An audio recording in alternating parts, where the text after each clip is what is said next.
بسم اللہ الرحمن الرحیم تبارك الذي نزل الفرقان على عبده ليكون للعالمين نذيرا۔ السلام علیکم ورحمۃ اللہ وبرکاتہ۔ میرا نام ہے قاری ابوبکر حیات اور میں آپ کو اپنے چینل پر خوش آمدید کہتا ہوں۔ اپنی عادت کے مطابق میں آج صبح کا ٹائم ہے، میں سیر و تفریح کے لیے نکلا ہوں اور بڑی خوشگوار زبردست قسم کی جگہ کے اوپر اس وقت میں موجود ہوں۔ اسلام آباد کے اندر ٹھنڈا یخ موسم ہے اور بالکل ہلکی سی بارش ہو رہی ہے۔ ساری رات موسم نے ماحول بنایا اور ابھی آ کے تمام لوگوں کے دلوں کے اوپر یہ چھا چکا ہے۔ تو میں ویڈیو بنانی کسی اور عنوان سے تھی، لیکن اس وقت کثرت کے ساتھ لوگ میرے ساتھ رابطے میں ہیں کہ قاری صاحب ہمارا فلاں کام اٹکا ہوا ہے، فلاں کوئی بندہ کاروبار کے حوالے سے پریشان ہے، کوئی عورت اپنے گھریلو جھگڑوں کی وجہ سے پریشان ہے، قاری صاحب فلاں وظیفہ دے دیجیے ہمارے فلاں کام ہو جائیں۔ تو بھائی میرے بہت بڑے کام ایک چھوٹے سے عمل کی وجہ سے ہو جاتے ہیں۔ تو میں آپ کو ایک چھوٹی سی بات بتا دیتا ہوں، یقین جانیے آپ کو اس سے اتنا زیادہ فائدہ حاصل ہوگا اگر عمل کر لیجئے، یقین جانے ساری زندگی آپ کو کبھی کسی کی محتاجی نہیں ہوگی۔ لیکن شرط یہ ہے کہ آپ کا نمازی ہونا بہت ضروری ہے۔ وہ کیا کہتے ہیں کہ آپ کو اگر وضو کا وظیفہ بتا دیا جائے، سارا دن وضو کرتے رہیں گے، نمازیں پڑھے کوئی نہیں، تو بتائیں اس وضو کے وظیفے سے کیا ہوگا؟ یا آپ کو نماز کا کوئی عمل بتا دیا جائے، وضو کرے نہیں، سارا دن نمازیں پڑھتے رہیں، تو بتائیں وہ والی نماز کس کام کی جس سے پہلے وضو اور پاکی طہارت کا پتہ ہی کوئی نہیں ہے۔ تو دیکھیے آپ کو سب سے پہلے میں ایک چھوٹی سی ٹیکنیک بتاتا ہوں، اس کے بعد آگے جا کے آپ کو میں چھوٹا سا عمل بتاؤں گا، آپ کو اس سے بہت زیادہ فائدہ حاصل ہوگا۔ دیکھیے جس حوالے سے آپ پریشان ہیں نا، سب سے پہلی بات یہ کہ دیکھیں اگر آپ کاروبار کے حوالے سے پریشان ہیں تو کاروبار میں برکت ہجرت کی وجہ سے آتی ہے۔ دیکھیں اللہ کے نبی کو مکہ مکرمہ ان کا اپنا گھر ہے، اپنا خاندان ہے، لیکن وہاں انہوں نے ان کو سکون سے جینے نہیں دیا۔ آپ بخوبی سیرت کا اگر مطالعہ کریں تو آپ اس بات سے بخوبی واقف ہوں گے۔ اللہ کے نبی نے مکہ سے مدینہ کی طرف جس وقت ہجرت کی ہے نا جی، مدینہ جا کے پھر پوری دنیا میں وہ چھا گئے ہیں، پوری دنیا میں ان کا کام بھی پہنچا، ان کا نام بھی پہنچا، ان کا پیغام بھی پہنچا۔ تو ہجرت کیجئے۔ اور نمبر دوسری بات یہ ہے کہ جس کام کے اندر آپ کو ترقی حاصل نہیں ہو رہی، اس کام کے لوگوں کے ساتھ رابطے رکھیں، اس کام کے لوگوں کے ساتھ مشورے کیجئے اور دائیں بائیں لوگوں کے ساتھ رابطے میں رہا کریں، اس سے بہت زیادہ فائدہ حاصل ہوتا ہے۔ بعض لوگوں کی عادت ہوتی ہے کہ وہ ہر کام خاموشی کے ساتھ کرنا چاہتے ہیں۔ دیکھیں جس کام کے اندر آگے آپ بڑھنا چاہ رہے ہیں نا، اس کام کے لیے آپ کے ہاتھوں اور پاؤں کا مضبوط ہونا بہت ضروری ہے۔ اور ہاتھوں اور پاؤں کا مطلب کیا ہے؟ آپ کے دائیں بائیں کے لوگوں کے ساتھ رابطے ہونے چاہیے، اور گھر بیٹھے بٹھائے کوئی بھی نہ کوئی کام میسر آتا ہے، اور گھر بیٹھے بٹھائے نہ کوئی آپ کو مفت میں کوئی مشورہ دے سکتا ہے۔ کسی کے سامنے بھی جا کے آپ کوئی بھی تذکرہ کریں، بات کرتے جائیں، لوگ مشوروں کے انبار لگا دیتے ہیں۔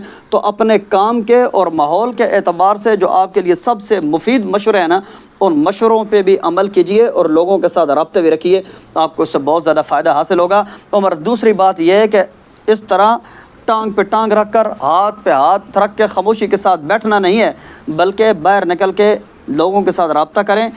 جتنی آپ کی جستجو اور تگدو ہے نا، وہ جس وقت تک آپ نہیں کریں گے تو یاد رکھیے عرش الہی سے غیب سے کوئی اوپر سے ہاتھ نہیں آئے گا جو آپ کو پکڑ کے وہاں سے نکالے گا، بلکہ اپنی صلاحیت کے مطابق اللہ تعالیٰ نے آپ کو جتنا عقل دی ہے، جتنا شعور دیا ہے، جتنی صلاحیت دی ہے، وہ آپ اجاگر کریں گے۔ اس کے بعد آگے جا کے اللہ تعالیٰ کی قدرت شروع ہوتی ہے۔ اللہ کے نبی حضرت یوسف علیہ نبینا علیہ السلام دیکھیں جس وقت ان کو زلیخا نے جس وقت اپنے جال میں پھنسایا تھا، حضرت یوسف نے کہا تھا یا اللہ میں نبی ہوں، یہ میرے ساتھ کیا کر رہی ہے؟ اللہ تعالیٰ نے کہا یوسف جو کر سکتا ہے کر۔ تو حضرت یوسف نے کیا کہا؟ یا اللہ میں تو پھر ادھر سے لے کر دروازے تک دوڑ سکتا ہوں۔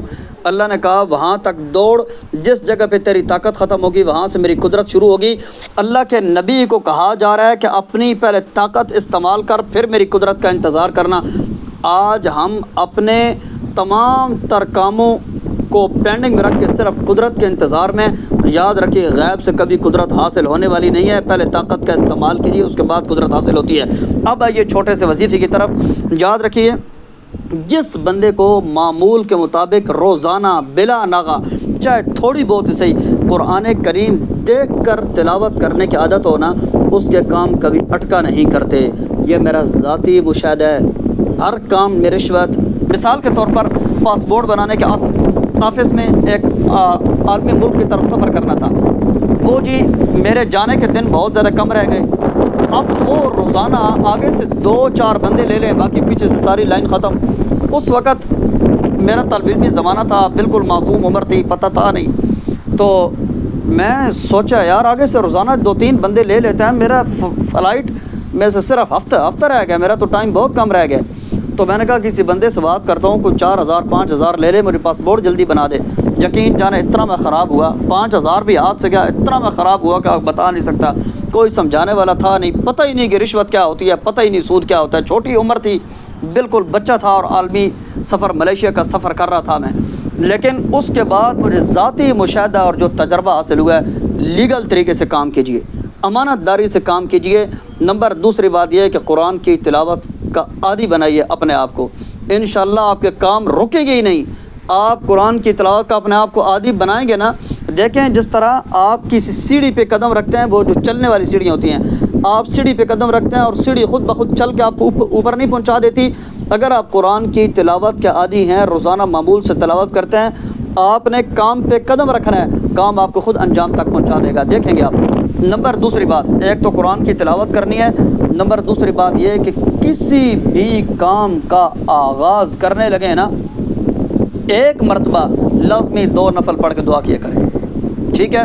دیکھیں ہم 6 مہینے 10 مہینے مخلوق کے در پہ ذلیل ہو جاتے ہیں، لیکن 5 منٹ لگا کہ ہم خالق کے در پہ کبھی نہیں جھکے۔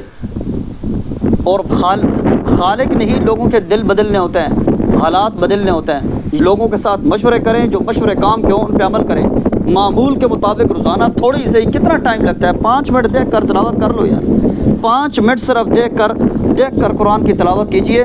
قرآن کی تلاوت کرنے کے بعد تھوڑی دیر ہاتھ اٹھا کے دعا کیجئے، یا اللہ یہ زمین کا کیس پھنسا ہوا ہے، یہ زمین تیری ہے، آج دنیا میں ہیں تو کل چل بسیں گے، ہماری تو وہ چھوٹی سی زمین ہے جس کے اندر ہم نے قیامت تک وقت گزارنا ہے، آل اولاد کے لیے یا اللہ کوشش کر رہے ہیں، اگر یہ میرے لیے بہتر ہے تو جس بندے کے پاس میں جا رہا ہوں یا اللہ اس کا دل بدل دے، یہ کام میرے لیے آسان کر دے، اس کام میں میری مدد فرما، اس کام کا انجام اچھا فرما۔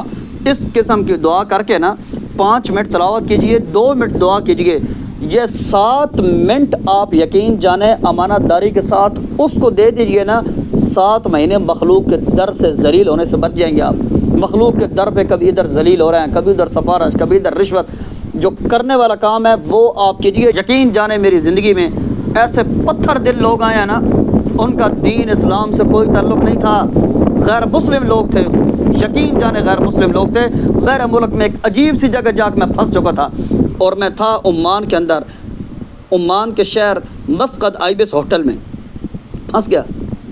میں نے کہا یا اللہ تیرے قرآن کی تلاوت کرتے کرتے زندگی گزر گئی ہے، جوانی گزار دیا، اور تیرے قرآن کا پیغام پہنچانے کے لیے میں ایران کا سفر کر رہا تھا، تہران کا۔ یا اللہ تیرے قرآن کا مسافر ہوں، اگر زندگی کو کوئی لمحات قبول ہیں تو میری جان چھڑا دے۔ تھوڑی دیر کے بعد مجھے مسکرا کے نا، وہ غیر مسلم ہے، اسلام سے کوئی تعلق نہیں ہے بھائی، تھوڑی دیر بعد مجھے مسکرا کے کہنے لگا یا شیخ لا بس، آپ نے پریشان نہیں ہونا۔ اس دعا سے پہلے اتنا سخت مزاج تھا وہ، مجھے کہہ رہا تھا قاری صاحب میں اس کاؤنٹر کا ملازم ہوں۔ میں نے کہا یا اللہ خیر، ادھر ایک کاؤنٹر پہ کھڑے ہو کہ ہم نے بھی تار ملائی پھر استاد۔ یقین جانے 5 منٹ نہیں گزرے، میں جیسے ہی دل کی کیفیات سے اللہ تعالیٰ سے مخاطب ہوا کہ اللہ تیرے قرآن کا مسافر ہوں، میرے پاس تو کچھ بھی نہیں ہے، تیرے قرآن کا پیغام لے کے عالم میں پھر رہے ہیں، میری حفاظت فرما کسی طریقے سے، یا اللہ میری اس بندے کا دل بدل دے تاکہ میں آگے سفر کر سکوں۔ صرف 1 گھنٹہ جہاز اڑنے میں رہ گیا۔ تھوڑی دیر بعد مسکرا کے کہنے لگا قاری صاحب کوئی حرج نہیں ہے، آپ پریشان نہ ہوں، بس آپ جائیں، اور جاتے ہوئے مجھے بتاؤں کیا کہہ رہا ہے، وہ پتہ نہیں کوئی مخصوص قسم کے، یہ زہر ہے وہ اللہ کو کام منتا تھا، وہ تو کوئی اور تھا، کہہ رہا تھا کہ پتہ نہیں کوئی عجیب سے الفاظ دعائیہ کلمات بولے ہیں اس نے۔ تو دیکھیں یہ والا بندہ کون تھا۔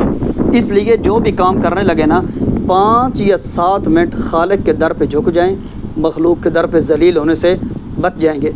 3 چیزیں میں نے آپ کو بتائی ہیں۔